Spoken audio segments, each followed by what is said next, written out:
Hello, শুনতে পাচ্ছিস? বলছি সোশ্যাল মিডিয়া থেকে তুই ছবিটা এক্ষুনি তোল তুই। হ্যাঁ, কি হয়েছে? ছবিটা তুলে ফেলবো? কেন? কেন? তুই আমাকে না দেখে আমার ছবি সোশ্যাল মিডিয়ায় ছেড়ে দিলি, আবার জিজ্ঞেস করছিস কেন?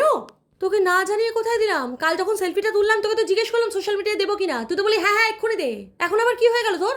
দেখ, তখন ঝোঁকের মাথায় ছিলাম, কি বলতে কি বলে ফেলেছি আমার মনে নেই। এখন আমার মনে হচ্ছে দেওয়া উচিত নয়, তুই এক্ষুনি তোল, এক্ষুনি ছবিটা আচ্ছা তুল। আচ্ছা ঠিক আছে, আমি ছবিটা তুলছি, বাট কি হয়েছে আমাকে বল, মানে কেন তুলতে বলছিস তুই?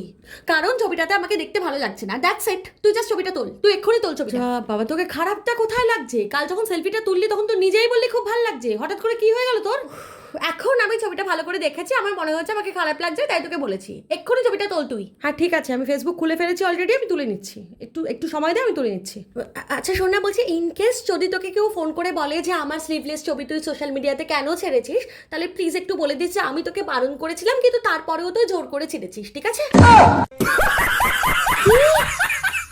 আমি তো কোথায়? আচ্ছা ঠিক আছে, তুই ডিলিট করে দে ছবিটা। আরে আমি